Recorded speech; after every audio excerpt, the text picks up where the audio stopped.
Bismillahirrahmanirrahim. Elhamdülillahi Rabbil alemin. Vessalatu vesselamu ala Rasulina Muhammedin ve ala alihi ve ashabihi ecma'in. Hormatly musulman doganlar, bugünkü hadis dersimizde Peygamberimiz Muhammed sallallahu aleyhi ve sellemin mübarek hadislerinden bir hadis okap geçeriz. Bu hadis Sahih Bukhari'de ve Sahih Müslim'de İmam Ahmed'in musnadına geçiyor. Bu hadisi sahaba Ebu Musa el-Eş'ari radıyallahu anh rivayet ediyor. Peygamberimiz sallallahu aleyhi ve sellem şöyle diyor: "Meselul celisus salihi ve celisus su kemesel sahibil miski ve kirul haddad. La ya'dumuka min sahibil miski imma teşterihi ev tecidu rihahu. Ve kirul haddadi yuhriku bedeneka أو ثوبك أو تجد منه ريحا خبيثة." Peygamberimiz sallallahu aleyhi ve sellem diye qow dost bilen erwet dostun misaly diye misik atyr satyan kişi bilen demirçi körükçü ot yakyan kişinin misaly ýalydyr diye. Misik satyanyň ýanyna barsaň ya sen ondan misik atyr satyn alarsın, bolmanda şondan gowy isler burnuňa geler diye. Emma demirçi, körükçi ot yakyanyň ýanyna barsaň, ya sen bedeniňi yakar, ya eşiňi yakar, bolmanda şondan erwet ýanygyň isini alarsyň diye. Peygamberimiz sallallahu aleyhi ve sellem musulman doganlar, bu hadiste bize gowy dost bilen erwet dostun misalyny, tapawudyny misal berip düşündürýär. We bizi gowy dost saýlamaga, gowy dost seçmäge çagyrýar we erwet dostlardan, ziyanly dostlardan äga edýär. Yani golaňyza getir musulman doganlar, bir dostun bolsa, atyr satyan bolsa, misk satyan bolsa, gatnaşyp dursaň, ýanyna gelip gidip dursaň, burun bolmasa, burun ýa saňa atyr sowgat berjek. Ya sen özüň ondan atyr satyn alarsyň, bolmanda ýanyna barsaň, üstüňe atyr sepjek, şuňa isini gör diýip, sen näme atyr sen üstüňe sepmek bilen bir gowy is çykjak. Bolmanda şoň dukana ýanyna barsaň, burnuňa gowy isler geljek. Ama yine bir kişi var, ot yakyançı, körükçü, demirçi. Bariyan yanlarına hemişe tüssen iyisi gelip dur. Bir yanına varsan tüssen iyisi üstüne çıkya. Yanına varsan ya üstüne uçkun sıçıracak, bir yerini yakacak, bir yerine ziyan verecek. Peygamber sallallahu aleyhi ve sellem şeydi bize misal verip düşündürüyor. Dostun gowy olsa musulman doganlar, oturyan gatnaşan adamın gowy bolsa, Allah'dan gorkyan adam bolsa, takwa adam bolsa, çyndanam takwa bolsa, yalandan dinler sırap ýören munafyk däl. Çyndanam Allah Taala gorkusy bolan imanly adam bolsa, din dünýäňe kän peýdasy boljak. Otursan Allah Taala zikir edersin, Allah Taala niýatlarsyn, seni bir ibadete çağırjak, bir ibadete maslahat berjek, gel şu ibadeti edeline, şu namaz wa gel cuma gidelim, gel cemaat namazına gidelim. Gel plan gün nefil orada tutuli, gel Kur'an öğreneli, gel ilim öğreneli. Gel sadaka vereli, mataşlara kömek edeli. Yetim yetire kömek edeli. Näme hemişe Allah'dan gorkyan, takwa, gowy kişi bilen dost bolsaň seni gowy amallara çağırıp durjak, nasihat edip durjak.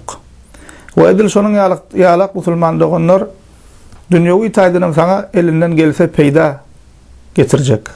Sen saňa ziyan berjek zatlardan saňa maslahat berip nasihat edip seni gorap durjak. Hakyky dost, hakyky imanly dost şo hili bolmaly. Kıyın urunda hemişe sen ýanynda durjak. Hakyky dost sen bilen Allah Taalaň razylygy üçin gatnaşar. Pul üçin, wazipa üçin ya başga bir dünýäwi bahwet üçin de. Diň Allahyň razylygy üçin sen bilen dogan bolup, dost bolup sen bilen gatnaşar. Hakyky dost sen arkaňdan gurrun etmez. Sen yüzüňe bir tüýslek bolup ýanyndan giden soň arkaňdan başga tüýslek bolmaz. Hakyky dost sen namysyny öz namysy ýalak görür. Sen ýok ýörüňde beter seni gorar. Sen ýok ýörüňde beter sen arkaňda durur. Mert, gayratly, wepaly, dürs, salih, imanly, hakyky dostun bolmaly wasp şol. Kıynuňda da ýanyndadyr, gowunyňda ýanyndadyr, toýuňda da ýanyndadyr, ýasynyňda ýanyndadyr. Dünýäwi bahwet üçin sen bilen dost bolmaz. Diňe Allahyň razylygy üçin dost bolar. Ve sen belki bilmeýän zatlaryň öwrenip köp sogap kazanmaklygyna, ilim almaklygyna da sebäp bolup biler. O dünýäwi taýdan sana başga haýyrlaryň, peýdalaryň gelmekligine de sana sebäp bolup biler. Yani gelse sana ondan diňe peýda geler, ziyan gelmez. Hakyky dost, imanly dost şu hil bolýar. Emma ziyanly dost nähilek? Ziyanly dost seni haramdan gaýtarmaýar. Aragan bolsa içeli, nasam bolsa, çilimen bolsa çekeli, nasam bolsa ataly, zina bolsa da sen şo tarafa çekjek, sen gitjek, gelen bolsa gel gidellijek, bir gezek gidenime hiç tat bolmaz diýjek. Başka haram yerleri sen çekmäge çalışjak. Seni hayırlı ibadetlere, amallara çağırmaz.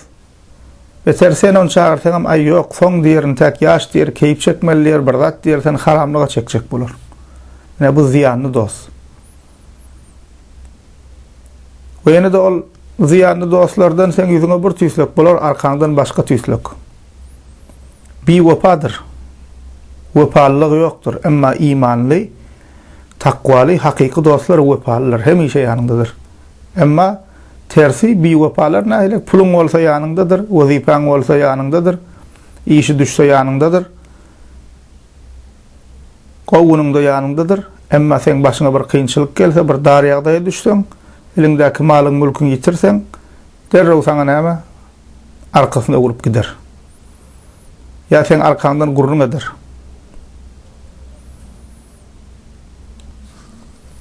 Sen kıywatyň eder. Aýbyňy gözler, aýbyňy açar. Şonuň üçin musulman dogonlar gatnaşan adamlarymyz gowy saýlamaly. Gowy dost bolsa, Allahdan gorkan takwa adam bolsa, din dünýäne peýdasy boljak.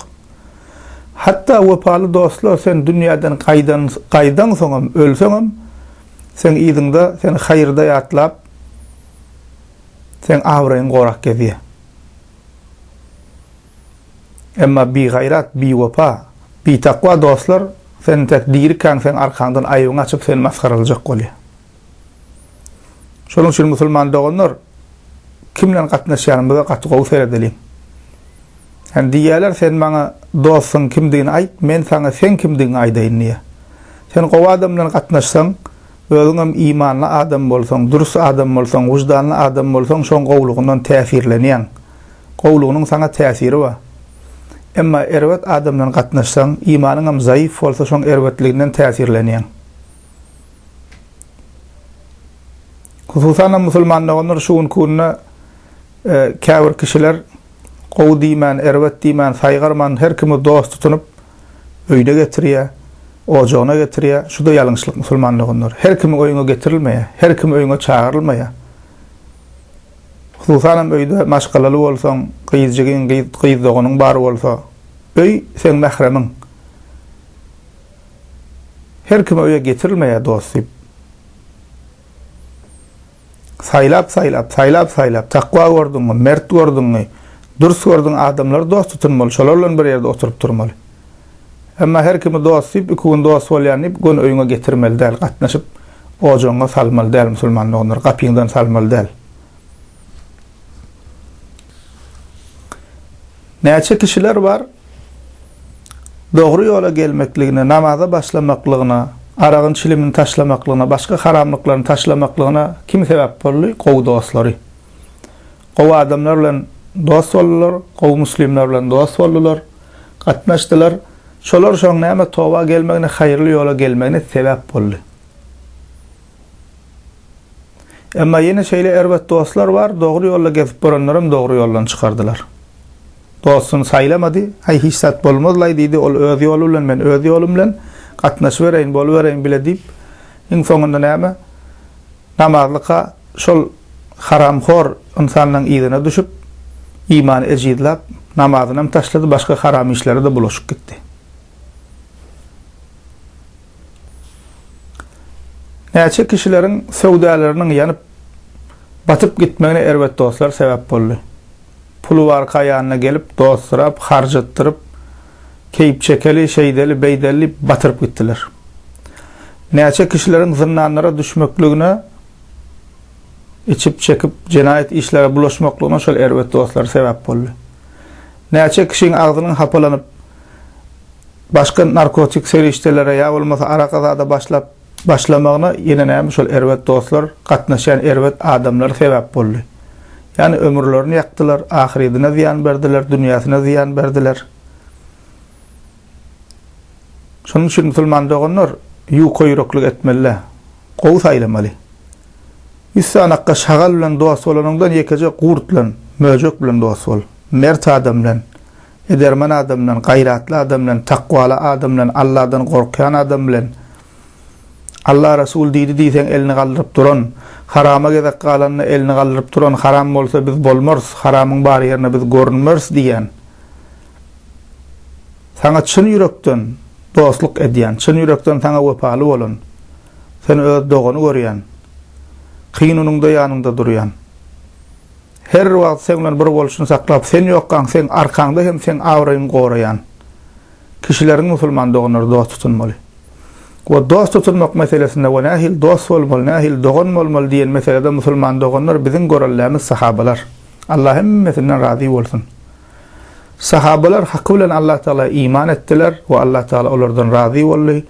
Ve Allah Teala sahabalar sayladı. Muhammed sallallahu aleyhi ve sellemin en son peygamberin näme sahabaları bolmaklyk şolara Allah Teala nesip etti.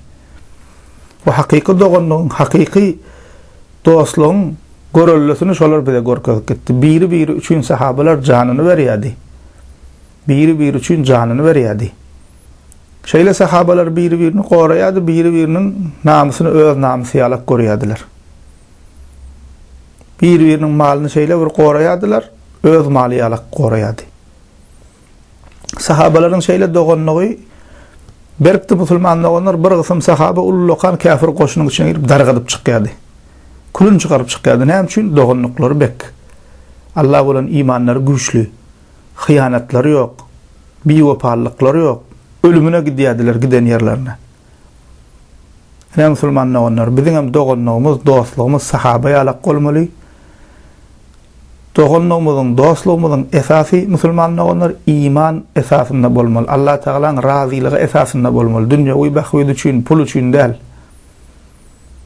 Şol kunna kawr adamlar näme üçin dostlaşmalygyny, kimine hilek dost tutulmalygyny bilmeýänligi üçin dünýäwi zatlaryň üstüne dost bolýarlar. Kun soňam itlen pişik ýalak bolup biri bilen garlyşyp ýörler. Päşmandyň üstüne. Näme üçin bolýar şu sebäp? Başta dostluklary, doganlyklary Allah Teala'nın razylygy üçin däl. Dünýäwi bahwy üçin, päşmanat üçin. Gowy dost musulman doganlar wepaly dost nigmatdyr. Emma yanki alakka bi takva, haramhor, bi namus, bi haya kişiler näme sen üçin bu dünýäde we ahiretde de azapdyr. Ve Allah Teala Kur'an-ı Kerim'de aýdýar. Kur'an-ı Kerim'in 25-nji suresi Furqan suresi 27-nji 29-njy ayetinde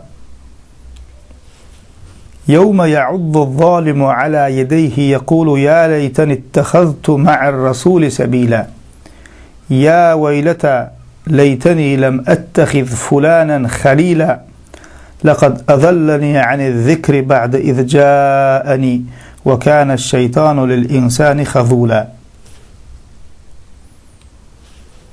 Allah Teala diye Kur'an-ı Kerim'de ol gün kıyamet günü zalimler ellerini dişlep näme diýjekler diye käşke peygamberin tutan ýolunu tutup peygamber bilen şonuň ýoluny bile bolsadym diýjekdi, elini dişlejekler diye. Sonra näme diýjekler diye wah men halyma käşke şu planyny dost edinmedik bolsadym diýjek diye. Hem çünkü olmaňa diye gelen zikirden soň, ýatlatmadan soň meni azdyrdy diýjek diye. Demek musulmanlar kıyamet günü insan özüne tutulan şu dünyadaki bir takva, imansız, haramhor dost tutunanlar ahirette pişman olup keşke şunlan dost olmadık olsadım diyecek diye. Pişman olacak diye. Şonun için musulmanlar şol pişmanlık gelmeden awal şu vaktan taş tawragymyzda gatnaşan adamlarymyzy, oturup turýan adamlarymyzy, öýe getirýän adamlarymyzy, bir ojokda, bir saçakda oturup turýan adamlarymyzy gowy saýlalyň. Hukman we hukman dostlygymyz, doganlygymyz Allah Taalanyň razylygy esasynda bolsun. Dostlygymyz, doganlygymyz Allah we Rasulyna boyun bolýan takwa adamlar bilen bolsun. Alhamdulillahi rabbil alamin.